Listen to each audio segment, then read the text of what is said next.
ऐसे ही महाप्रभु जी के एक परम मित्र हुए, उनका नाम था नाहरमल जी। क्या नाम था?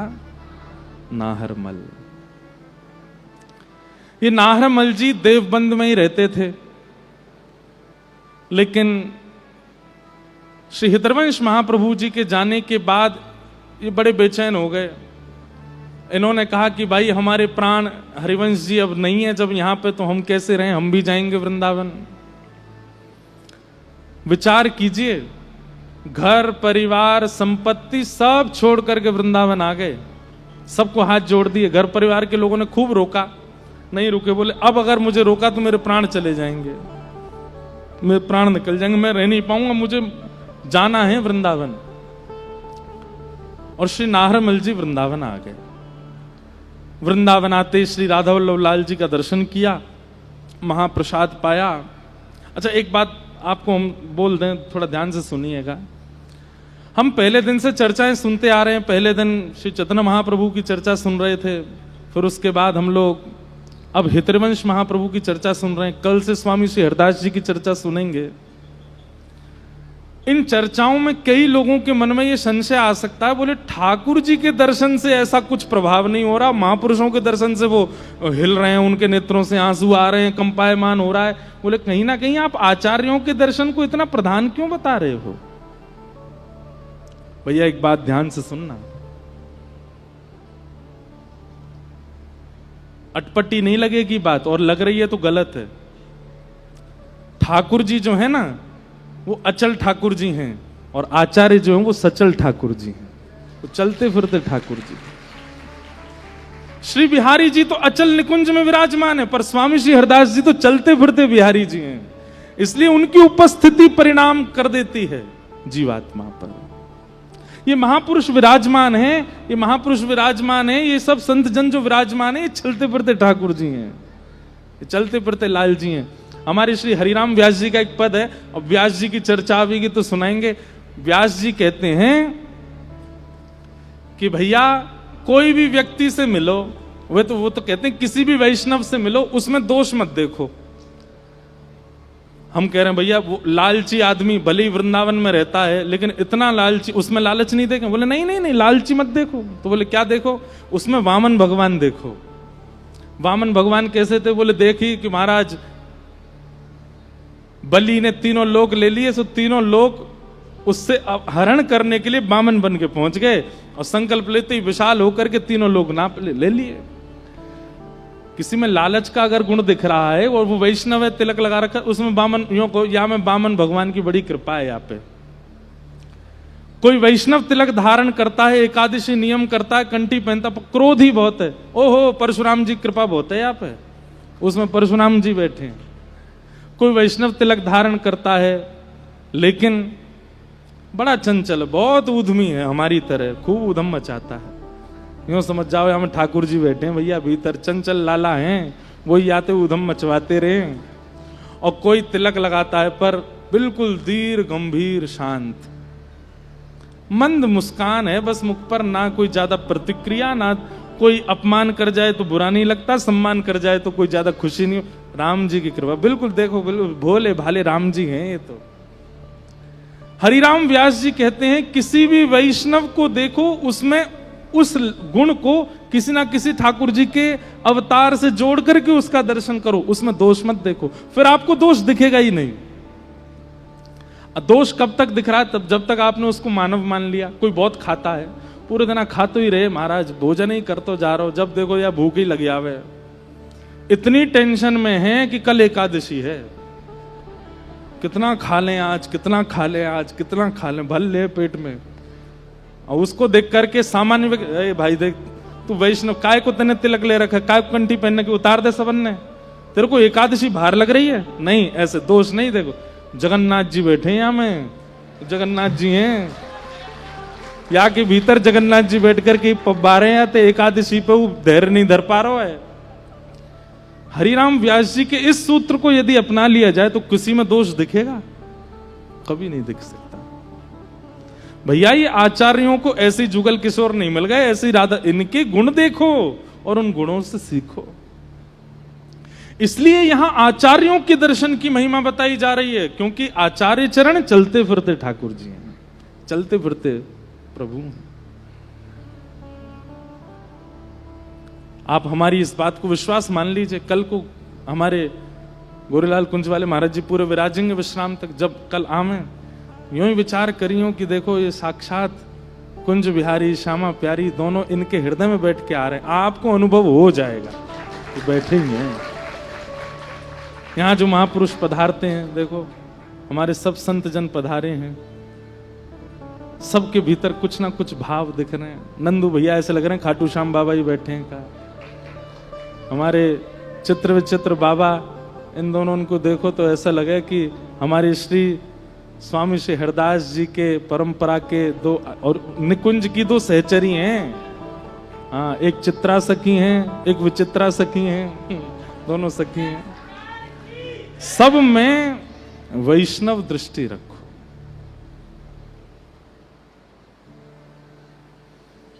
और कोई भाव नहीं। तो इसलिए आचार्य दर्शनों की महिमा यहां सुन रहे हैं। भगवत दर्शन की महिमा तो भागवत जी में हम सुनाते हैं, पर मूल बात तो यही है भैया, आचार्य दर्शन। तो नाहरमल जी अपना सब छोड़ छाड़ करके आ गए, किनके लिए? हितरवंश महाप्रभु के लिए। राधा वल्लभ जी का दर्शन किया, महाप्रसाद पाया, पूछने लगे, बोले भैया राधा वल्लभ जी कहां हैं? हमारे महाप्रभु जी कहां हैं, हितरवंश महाप्रभु? तो किसी ने कही वो तो वन की ओर गए हैं। ढूंढते ढूंढते वन में जैसे जाकर के देखा तो क्या पाया कि श्री हितरवंश महाप्रभु जी एक थैला अपने कंधा पर टांगा हुआ है और पुष्प बीन रहे हैं, तोड़ तोड़ करके थैला में डाल रहे हैं, और कहीं से लकड़ी उठाते हैं दूसरे थैला में डाल रहे हैं। और जब महाप्रभु जी को इतनी तत्परता से वो सब पुष्प और वो सब बिन रहे थे, नाहरमल ने जाकर के देखा, बोलो राम राम राम राम राम। बताओ हमारे महाप्रभु जी पलकों पे विराजमान रहने चाहिए थे, बताओ ये निष्ठुर वन में नंगे पांव डोल रहे हैं, ये पुष्प बीन रहे हैं। अरे मुझे कह देते, मैं 2-4 और सेवक लिया था, किसी को पुष्प बीनने पे लगा देता, किसी को लकड़ी उठाने पे लगा देता। ये महाप्रभु जी का काम है।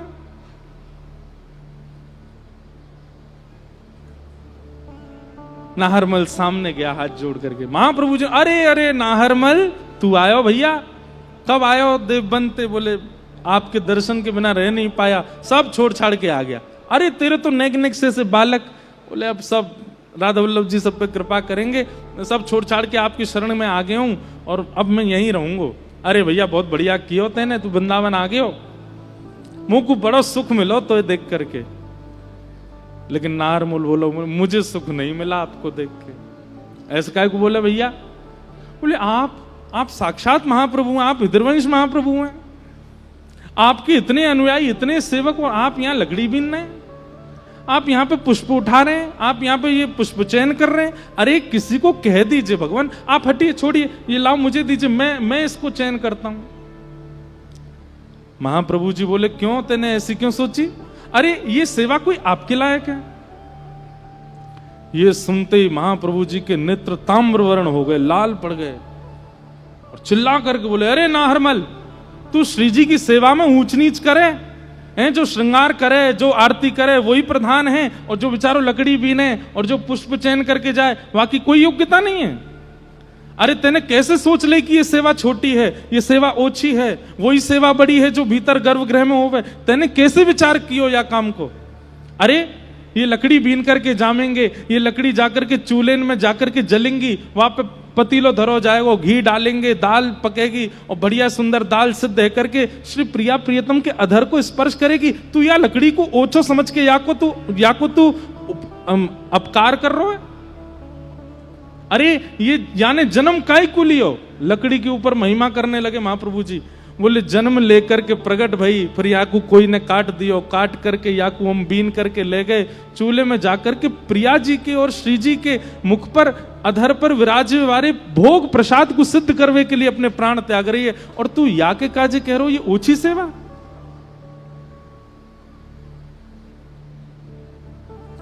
महाप्रभु जी इतने क्रोध में भर गए, नाहरमल क्षमा कर दो। बोले क्षमा नहीं, अब तो तुमको दंड मिलेगा।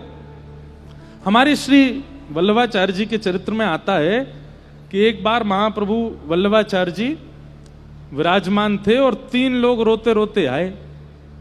तो महाप्रभु जी बोले भैया तुम रो क्यों रहे हो? तो तीनों बोले हमको सेवा से दूर मत करो।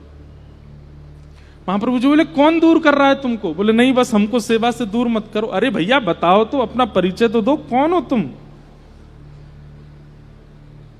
उन 3 लोगों से मिलने के बाद महाप्रभु जी ने 3 दिन तक प्रसाद नहीं पाया। सब अर्चकों ने प्रार्थना की, बोले भगवान आप राजभोग नहीं पाते, व्यारू नहीं करते, क्या बात है? श्रीमद वल्लभाचार्य जी महाराज बोले 3 लोग रोते रोते आए थे परसों मेरे पास और बोले मुझे सेवा से दूर मत करो। पता है वो तीनों कौन थे?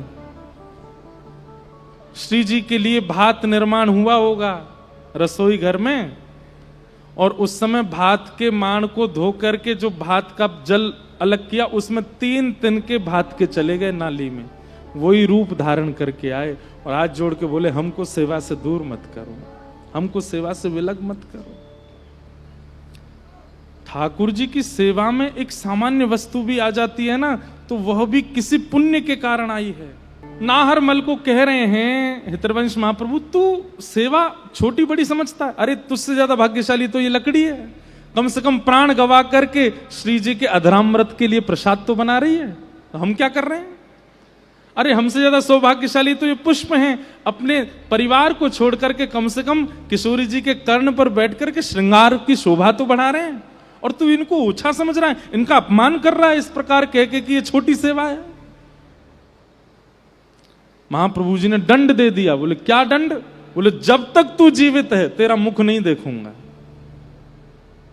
और सोचो जो अपना घर खानदान बच्चे सब छोड़ के आ गया महाप्रभु जी के लिए, आते ही वृंदावन में दंड मिल गया उसको।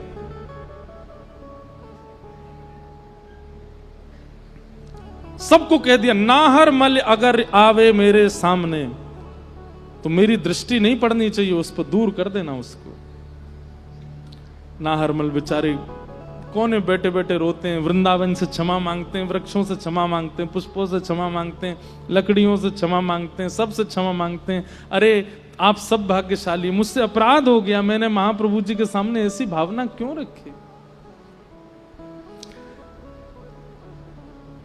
लेकिन 10 दिन बीत गए, कुछ खाया पिया नहीं नाहरमल ने।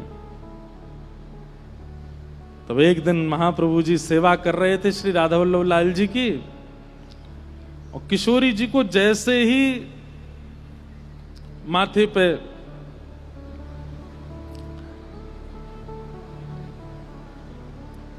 पुष्प धारण करामे, चुनरी धारण करामे, तो कभी तो चुनरी नीचे उतर जाए, कभी पुष्प नीचे गिर जाए, कभी माला उतर के गिर जाए, कभी नतबेसर गिर जाए। और जब इतने अथक बार करने पर भी गिरने लगे तो महाप्रभु जी समझ गए कि श्री जी प्रसन्न नहीं है। हाथ जोड़ करके श्री जी से कहा हे श्यामाजू कोई अपराध बनो मोते। किशोरी जी प्रकट हो गई और जैसे प्रकट हुई नेत्रों में अश्रु, और बोली इतनी कठोरता अच्छी नहीं महाप्रभु जी, नाहरमल ने अपराध कियो जाने पर वो अबोध है, आप उसको क्षमा कर दो। महाप्रभु जी बोले अरे क्षमा कर दूं? मैं तो आपसे भी यही कहूंगा आप भी गुस्सा करो उस पर, उसने आपकी सेवा को ओछा कैसे माना? और श्री जी क्षमा करियो, आपको स्वभाव तो बड़ो निर्मल है, सहज स्वभाव पर नवल किशोरी जी को ने कहूं न रिस कहूं भूले हूं न होत सखी, ने कहूं न रिस कहूं भूले हूं न होत सखी, रहत प्रसन्न सदा ये मुख हासी है, रहत प्रसन्न सदा ये मुख हासी है। ऐसी सुकुमारी प्यारी लालजू की प्राण प्यारी, ऐसी सुकुमारी प्यारी लालजू की प्राण प्यारी। कैसी हैं हमारी किशोरी जी? प्रकट होकर के श्री हितवंश जी से कह रही हैं कि आप उसको क्षमा कर दो, इतना क्रोध अच्छा नहीं।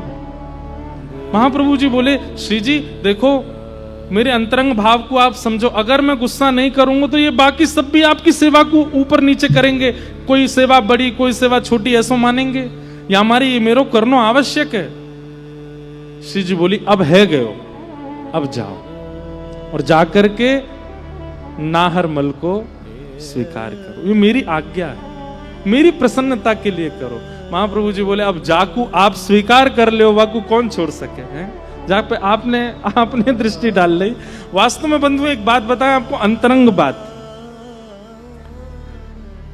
क्रोधापि देवेन वरेण तुल्यम, हमारे शास्त्र कहते हैं कि बड़ों का क्रोध वरदान के समान।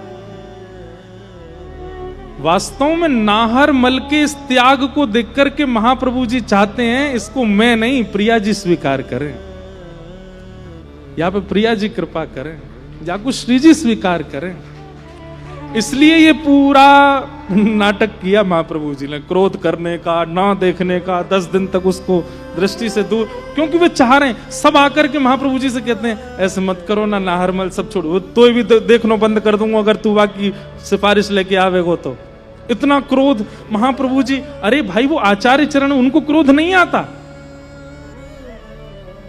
ये तो गुरुजनों के तरीके होते हैं ठाकुर जी से, ठाकुर जी स्वीकार करवाने के, ठाकुर जी स्वीकार करें वाकु। कईयों ने आकर के महाप्रभु जी से कहा, नाहरमल की इतनी गलती नहीं है, आप क्षमा कर दो, हम समझा देंगे, आज से नहीं करेगा। बोले रुक जा, तेरे लिए यहाँ भी यही नियम बनाऊंगा, तो को भी नहीं देखूंगा मैं। अरे नहीं नहीं नहीं नहीं नहीं, आप रहो, गुस्सा ही रहो। महाप्रभु जी प्रतीक्षा कर रहे हैं, जादिन श्री जी कहेंगी स्वीकार करो, मतलब श्री जी मां को अंगीकार करेंगी तब मुंह को सुख मिले। मैं चाहूं कि नाहरमल के या त्याग को फल ये मिले कि मैं नहीं, श्री जी स्वीकार करें। और आज जब श्री जी ने स्वीकार किया है, वाह के बाद भी महाप्रभु जी बार बार कह रहे हैं, नहीं श्री जी मैं नहीं करूं, नहीं नहीं, श्री जी प्रकट है गई, हाथ पकड़ लियो। बोले आप यदि मुंह को कुछ मानो तो जाओ, नाहरमल को स्वीकार करो। और ये सुनते ही तो महाप्रभु जी दौड़े नाहरमल के पास। नाहरमल ने जैसे ही देखा महाप्रभु जी आ रहे हैं तो छुप गया, क्योंकि नियम है कि मैं दिखूं ना। महाप्रभु जी जा, अरे नाहरमल कहां है? बोले जय जय मैं सामने नहीं आऊंगा, आपको नियम टूट जाएगा, मैं दिखूंगा नहीं, आपने कहिए मृत्यु पर्यंत मैं आपके सामने नहीं आऊंगा मैं। अरे नहीं नहीं, तू कहां है भैया, जल्दी आ मेरे पास। और ढूंढ करके नाहरमल को अपने हृदय से लगाया। जय जय ऐसे मत करो, आपने नियम लियो। बोले मैं नियम, मेरो नियम चलेगो? अरे तू को तो श्री जी ने स्वीकार कियो, तू को तो लाडली जी ने स्वीकार कियो, चल। और लेकर के नाहरमल को श्री राधा वल्लभ जी के सन्मुख। आचार्य चरणों की कैसी लीला है।